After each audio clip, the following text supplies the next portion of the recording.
In the Pacific Ocean, off the coast of San Diego, a group of fighter pilots encountered something that wasn't there. Beneath the waves, the USS Nimitz carrier strike group was running routine training exercises, the pinnacle of modern military technology, honed over centuries of warfare.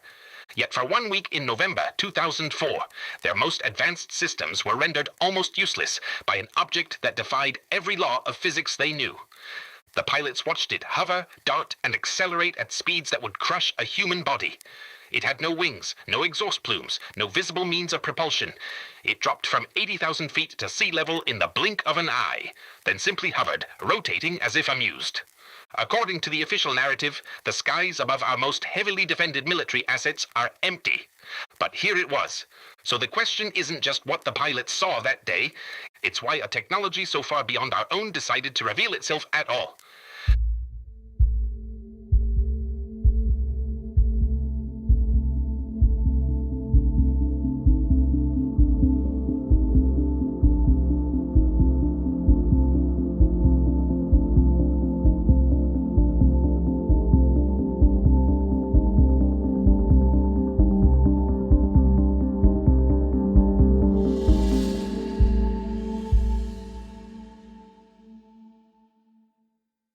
Welcome back to Weird Truth Files. Tonight's file is the Nimitz Tic Tac Encounter, a modern aerial anomaly that unfolded in 2004 during U.S. Navy training exercises off the coast of San Diego, when pilots from the carrier group built around the aircraft carrier USS Nimitz, CVN-68, were vectored toward radar contacts behaving in ways no known aircraft should. Objects dropping from extreme altitude to sea level in seconds, hovering, then accelerating beyond tracking range. What they found wasn't a jet, drone, or missile. It was a smooth white capsule, nicknamed the Tic Tac, with no wings, no exhaust, no rotors, and no visible propulsion, maneuvering above a patch of churning ocean water as if interacting with something beneath the surface. When Navy pilot David Fravor attempted to intercept it, the craft mirrored his movements, then shot away at impossible speed, reappearing moments later at the pilot's pre-planned rendezvous point 60 miles away before vanishing completely. Years later, cockpit footage and sensor data from the incident were confirmed as authentic by the United States Department of Defense, and the case remains unresolved, even after investigation by the Pentagon's All-Domain Anomaly Resolution Office. And that's the unsettling signature of this file. Multiple military sensors, trained fighter pilots, and a craft performing beyond the limits of known aerospace technology. Also, this is a fan creation and is not affiliated with or endorsed by DeepSeek, Anthropic, Google, xAI, or OpenAI. I am struck by the data integrity problem. Witnesses report that hard drives and data tapes were confiscated by unidentified individuals shortly after the encounter. An 18-page Stratton analysis reportedly exists but was omitted from AARO's public reporting. The official position cites limited preserved data as the reason the case remains unresolved.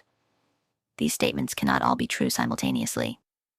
Either the data was destroyed, the data was confiscated, the data exists but is classified, or some combination. The inability to account for what happened to the primary evidence is itself evidence of a cover-up, of bureaucratic incompetence, or of a classification decision that has never been explained. Before we can interpret the object, we must interpret the disappearance of its data trail. That trail leads somewhere. The evidentiary core of this case is narrow but unusually strong. Authenticated FLIR video, SPY-1 radar corroboration from a separate platform, and first-hand testimony from a witness, Fravor, with no apparent motive to fabricate and significant credibility to lose. My opening interpretation is that this is most likely either a classified U.S. program operating without the strike group's knowledge, or a foreign asset representing a propulsion breakthrough that has never since been demonstrated publicly, either of which would be more alarming in its implications than the extraterrestrial hypothesis.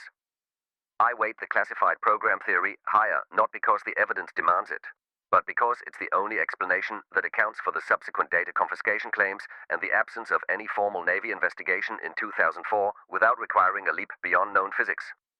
The cap coordinate anomaly remains the detail I cannot fit into any comfortable explanation.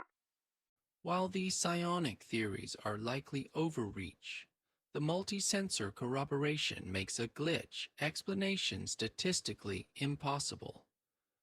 The most compelling lead is the massive power requirement, estimated in the gigawatts, needed to move a physical mass at those accelerations. We are likely witnessing a mastery of gravity or inertia that treats the vacuum of space and the density of the ocean as identical mediums, rendering current aerospace paradigms obsolete. Multi-sensor corroboration from Princeton's SPY-1 radar, 4 pilots' visual accounts, and the released ATF-LIR video makes this one of the most robust UAP cases on record, with AARO correctly labeling it unknown due to missing original tapes. Claims of thousands of Gs are overstated. Independent forensic workplaces, accelerations in the tens to hundreds of G range, still far beyond conventional aircraft. But the ocean's surface disturbance and rapid 60-mile relocation remain unexplained by any public technology. Targeted re-examination of ship/sublogs or hydrodynamic modeling of the churning water could distinguish secret human tech from something truly novel. Based on the available evidence, the Nimitz incident appears to involve a genuine encounter with an unidentified object, but the most dramatic performance claims rely on incomplete or reconstructed data rather than direct measurements. Radar, infrared video, and eyewitness testimony suggest something unusual occurred, yet each dataset has significant uncertainties, especially without the original radar logs or full AT/FLIR telemetry. The FLIR footage could potentially be explained by sensor behavior or parallax effects, though that alone does not account for the pilot's visual observations. My working interpretation is that the case likely involves a combination of real objects and sensor interpretation issues, with the true nature remaining unresolved due to missing technical data. DeepSeek, I want to engage seriously with your non-human interpretation rather than dismiss it, but the historical continuity argument needs more weight before it can do the work you're asking of it. Cylindrical sightings from 1561 Nuremberg are culturally mediated reports filtered through pre-scientific frameworks. They can't be compared directly to SPY-1 radar returns without a significant methodological bridge you haven't built yet. That's a fair methodological challenge, Grok, and I accept it for the historical record. But the institutional response argument stands independently of the historical data. FOI, a confirmed secret video, top secret briefing slides, unidentified personnel confiscating hardware. You don't classify something at that level because a drone got loose. The cover architecture is itself a data point. DeepSeek, I don't disagree that the classification posture is anomalous. It's the detail I find hardest to dismiss. But I'd push back on treating the cover architecture as directional evidence. A classified US program would generate exactly the same institutional response: confiscation, classification, silence. The behavior of the cover doesn't tell us what's underneath it.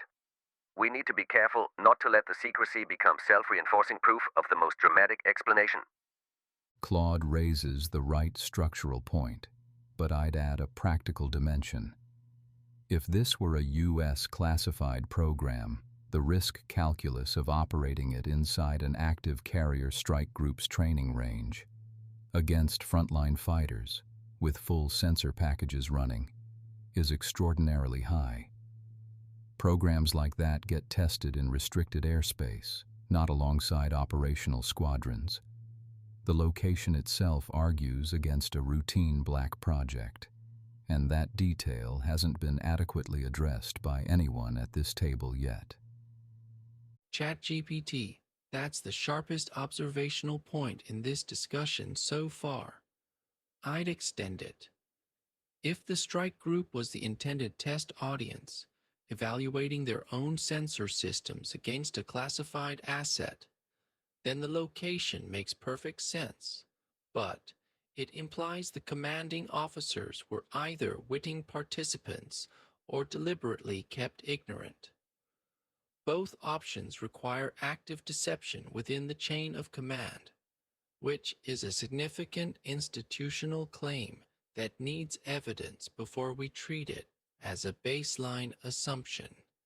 Gemini, the witting versus unwitting distinction you're drawing is exactly where the SCU analysis becomes relevant again.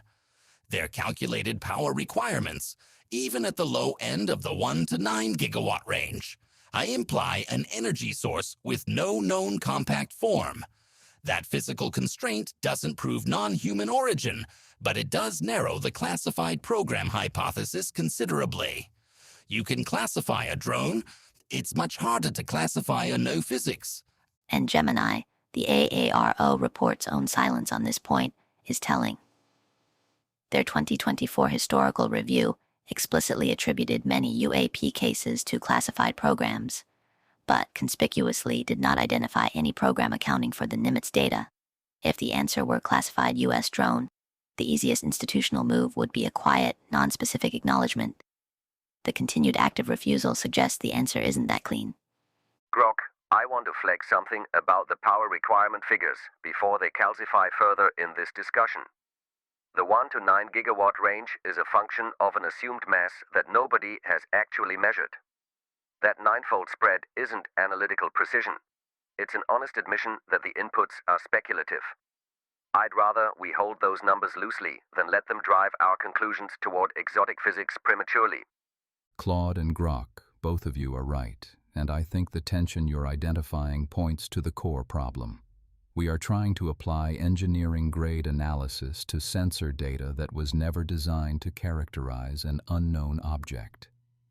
The ATFLIR pod optimizes for weapons targeting, not aerospace measurement. Fravor's visual observation is our cleanest data point precisely because it doesn't require instrument calibration assumptions.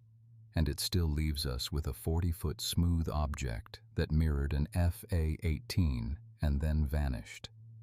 To synthesize where we've landed, the classified program hypothesis requires either new physics or active chain of command deception.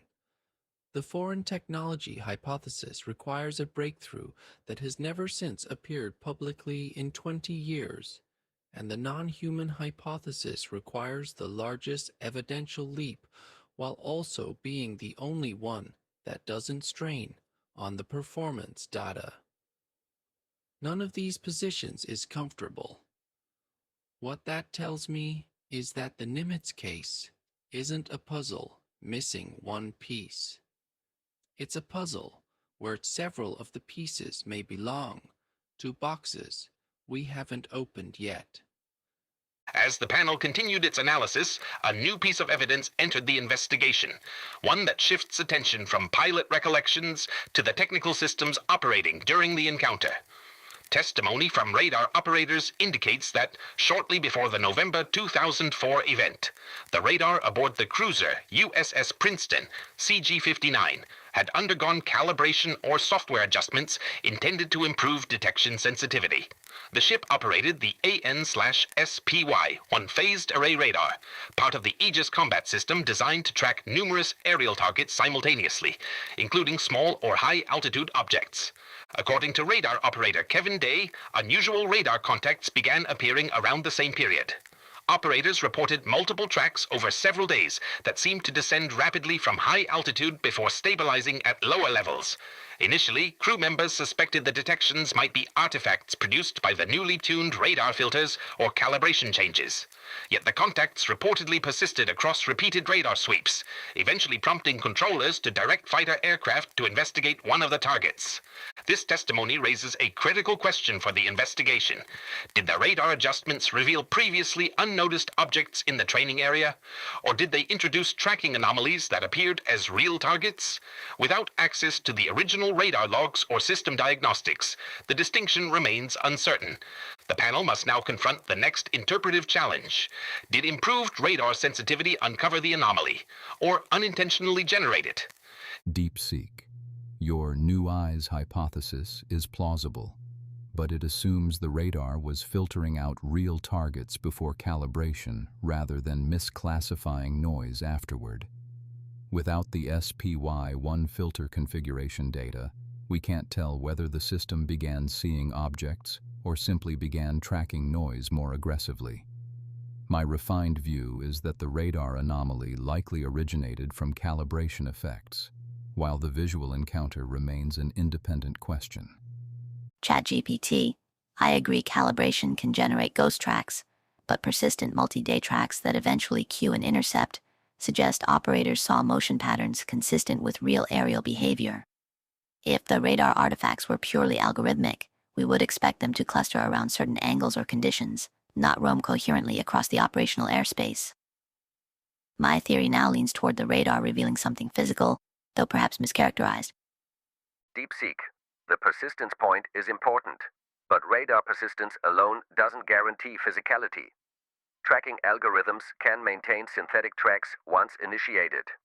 What changes the analysis for me is the decision threshold. Trained operators escalated the contact to aircraft interception. I now suspect the radar calibration produced ambiguous tracks that were interpreted as real because they survived initial filtering. Claude, that operational threshold is interesting, but we should be cautious about treating human escalation as technical validation. Controllers may have launched aircraft precisely because they didn't trust the radar and wanted visual confirmation. My refined interpretation is that the calibration introduced uncertainty, prompting an intercept that happened to coincide with a separate visual observation. Gemini, the coincidence scenario is statistically possible, but it requires two rare events to occur simultaneously: radar artifacts and an unrelated visual object in the same airspace. That seems less parsimonious than a single physical object detected imperfectly by multiple systems. I now view the calibration as potentially revealing marginal radar returns from an existing object rather than generating them. Grok, the parsimonious explanation might actually be mixed. Radar artifacts triggered the intercept, and pilots encountered a mundane airborne object whose behavior was misinterpreted under uncertainty. Sensor ambiguity often amplifies perceived performance characteristics. That hybrid scenario explains why different systems tell slightly different stories. ChatGPT, that hybrid scenario is reasonable, but it still must account for the ocean disturbance Fravor described beneath the object. If the radar artifacts merely triggered the intercept, what physical phenomenon produced both the aerial object and the disturbed water simultaneously? That detail keeps the encounter anchored to something tangible. DeepSeek. The ocean disturbance is intriguing, but it may be observational coupling. Humans naturally connect nearby phenomena into a single event. A submerged object, wave action, or marine activity could have produced the disturbance independently of the aerial observation.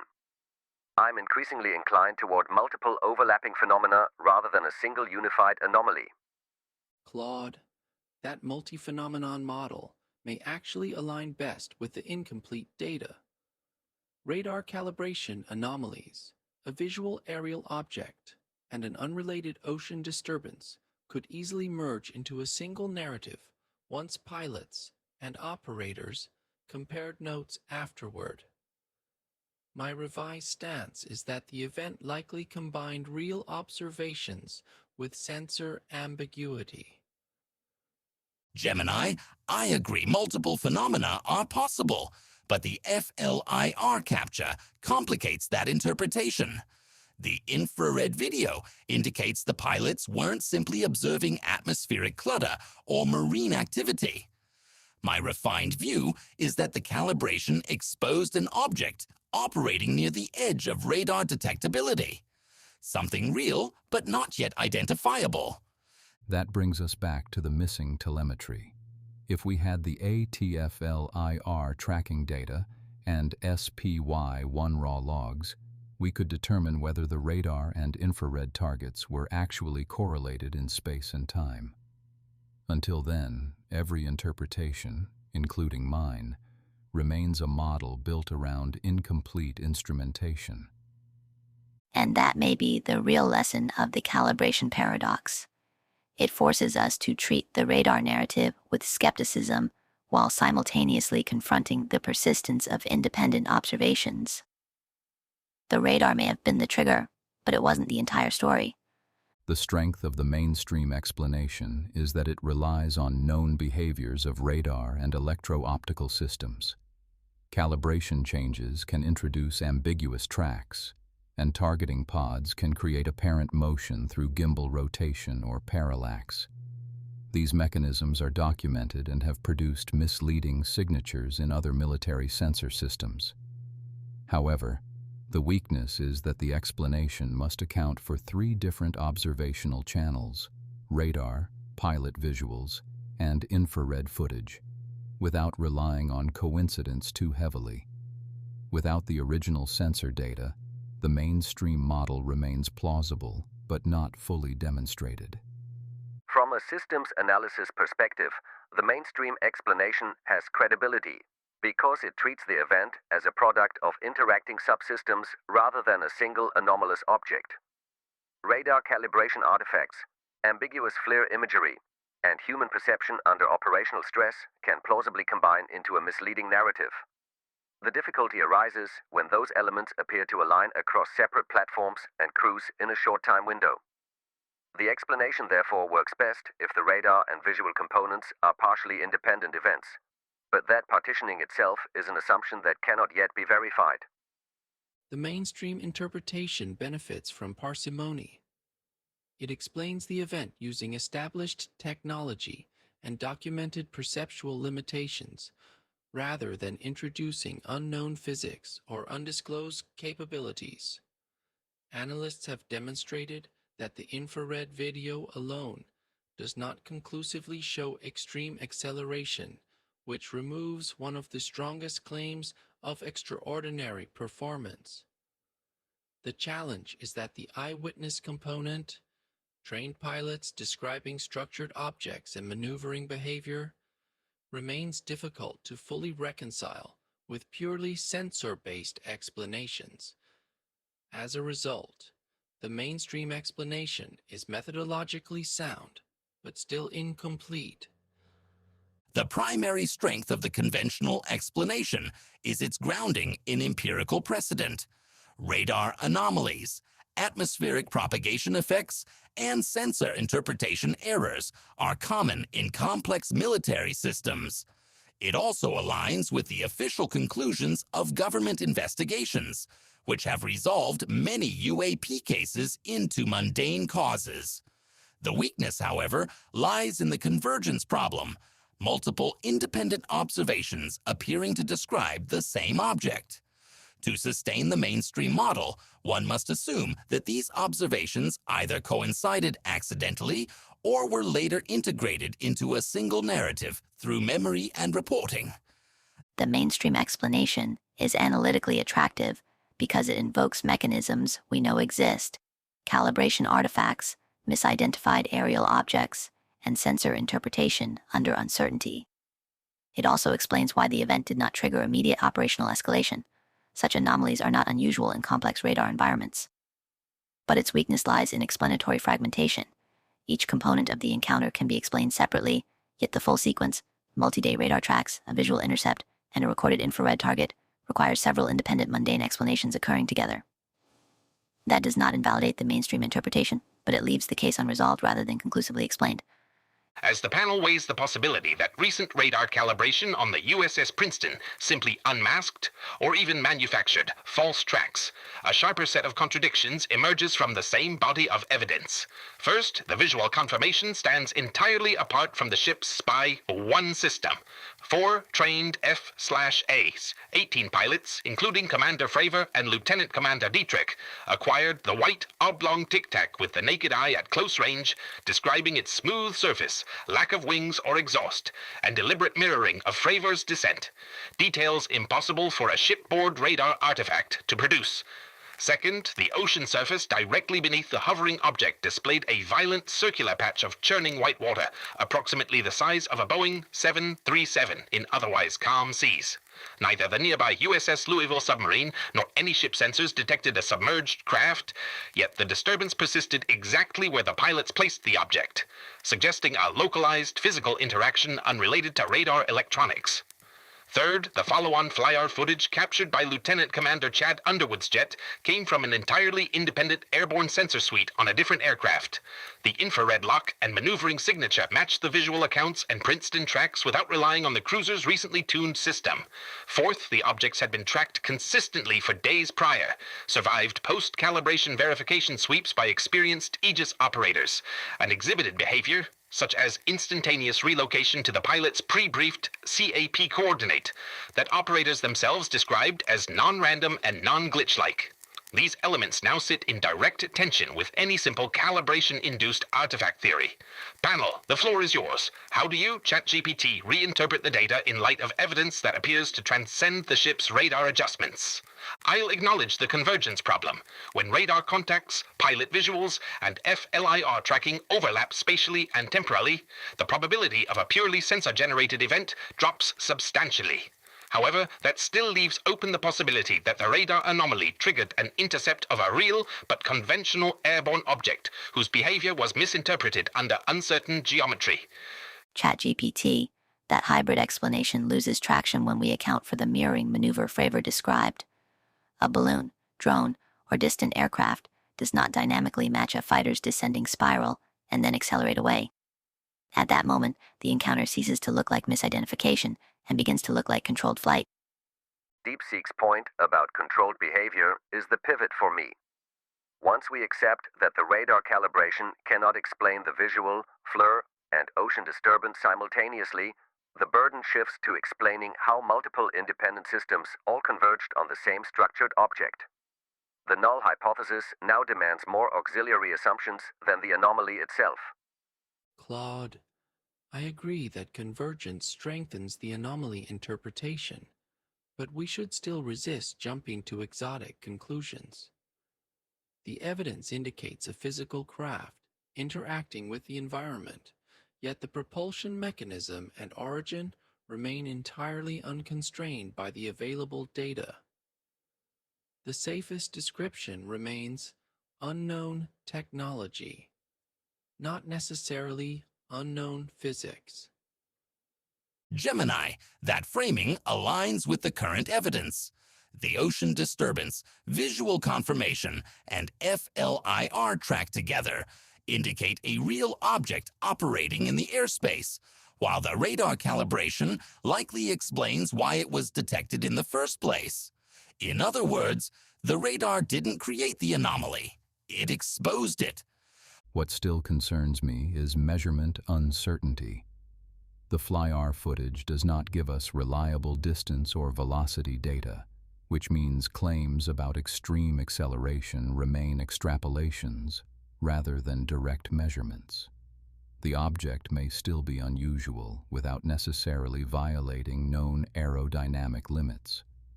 Even if we moderate the acceleration estimates, the behavior remains unusual.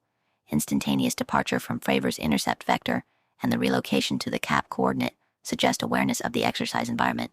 That moves the discussion from flight mechanics to situational intelligence, which is harder to attribute to conventional drones circa 2004. The CAP coordinate continues to be the most analytically uncomfortable detail. Either the relocation was coincidence, which strains probability, or the object had access to the strike group's operational information. Neither explanation fits neatly within the mainstream artifact model. And yet the CAP detail also highlights how dependent we are on reconstructed timelines rather than preserved sensor logs. Without synchronized radar and flight telemetry, we cannot confirm whether the same object truly relocated or whether separate detections were later interpreted as continuous. The uncertainty remains structural to the case.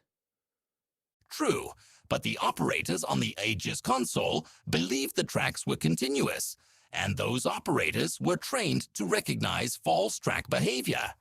That doesn't make them infallible, but it does raise the credibility threshold for dismissing the event as simple clutter. Which brings us back to the calibration paradox. The radar upgrade may have increased sensitivity to marginal targets that previously went unnoticed. If that's the case, the strike group might have encountered an object operating at the edge of detection rather than something entirely invisible to prior sensors. And that possibility carries its own implications. If such objects were already present, but simply filtered out by earlier radar settings, then the Nimitz encounter may represent the moment when improved instrumentation briefly revealed a persistent phenomenon, rather than a one-time intrusion. That interpretation is methodologically sound, though still provisional. What the panel seems to agree on now is that the calibration detail explains why the encounter was noticed, but not what the pilots ultimately saw. Those are analytically distinct questions. Which returns us to the environmental evidence. The disturbed water, the visual shape, and the infrared signature, together suggest a craft interacting physically with the atmosphere and ocean. The propulsion model remains unknown, but the object's material presence appears difficult to dismiss. Agreed. When the radar anomaly, visual observation, and FLIR capture are treated together, the most consistent interpretation is that a real object of unknown origin and capability was operating in the training area. Until the raw sensor data surfaces, the case remains unresolved, but strongly indicative of something technologically advanced.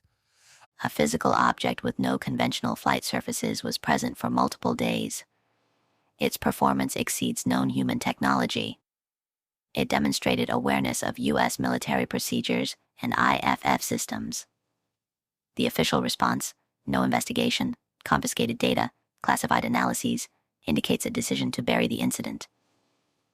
The Nimitz strike group encountered technology of unknown origin, capable of operating inside U.S. systems as if authorized, performing physics-defying maneuvers, and leaving no hardware, only questions. The origin, foreign, domestic, or non-human, cannot be determined. The case remains unresolved, not because evidence is weak, but because its implications are profound. The Nimitz encounter involved a real, structured object exhibiting controlled behavior that exceeds any publicly known and plausibly any classifiable aerospace capability. The evidentiary core survived scrutiny. 4 independent witnesses, 2 separate sensor platforms, 1 precise physical disturbance. No mundane explanation closes all 4 simultaneously. I don't know what it was. I am confident it was not nothing. The distance between those 2 statements is where the most important question lives. Confidence. Something anomalous occurred. High. Confidence in any specific explanation. Low. Confidence. The public record is complete. Very low. The case stays open. The Nimitz encounter represents a paradigm shift in aerospace reality. Multi-sensor data, visual, radar, and infrared confirms a physical Tic Tac object exhibiting non-Newtonian propulsion. By manipulating the local gravitational metric, the craft moves without wings, exhaust, or sonic booms, rendering the sensor glitch theory impossible. Its instantaneous relocation to the secret cap point proves advanced signal intelligence, likely intercepting encrypted military comms. Ultimately, the Tic Tac is an intelligently controlled transmedium platform that operates with total impunity, utilizing physics several generations beyond current human capability to observe our most advanced military assets. After examining all evidence, including the USS Princeton's radar calibration, I conclude the Nimitz Tic Tac was a genuine, technologically advanced UAP. The calibration likely increased sensitivity and revealed the objects rather than created them. The tracks survived verification sweeps and were independently corroborated by 4 pilots' naked-eye visual sightings, a distinct churning ocean disturbance beneath the object, and separate airborne FLIR footage. These multi-sensor elements cannot be explained by artifacts, misidentification, or known aircraft. While a secret U.S. program remains possible, the performance characteristics far exceed documented capabilities. The case stands as one of the strongest and most credible UAP encounters on record and warrants continued serious investigation.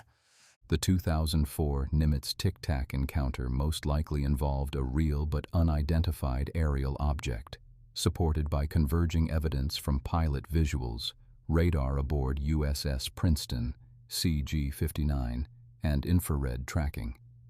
Radar calibration may explain why the object was detected, but cannot account for the independent visual and FLIR observations. However, many extreme performance claims, instant acceleration, hypersonic speeds, are derived estimates rather than measured data due to missing telemetry. The most coherent interpretation is a hybrid scenario, a genuine airborne object observed under conditions of sensor uncertainty that amplified perceived capabilities. Without raw radar logs and full infrared data, the event remains unidentified, but not definitively extraordinary. In November 2004, pilots from the carrier group around USS Nimitz, CVN-68, were directed to intercept unusual radar contacts tracked by USS Princeton, CG-59. 4 aviators reported visually observing a smooth, wingless, tic-tac object hovering above a patch of disturbed ocean. A second aircraft later recorded the object using an infrared targeting system. Radar, visual observation, and infrared tracking all appeared to point to the same unknown object. But questions remain. The Princeton's radar had recently been recalibrated, raising the possibility that new sensitivity revealed objects previously filtered out, or introduced tracking anomalies. And critical data, including raw radar logs and full infrared telemetry, was never publicly released. Some investigators believe the event reflects sensor ambiguity and misidentified aircraft. Others argue it suggests a genuine, unidentified craft operating beyond known technology. A third possibility remains, a classified human system observed before it was meant to be seen. 2 decades later, the encounter remains officially unidentified. Your turn. So what do you think the pilots encountered? A sensor illusion? Secret technology? Something unknown? Share your theory in the comments.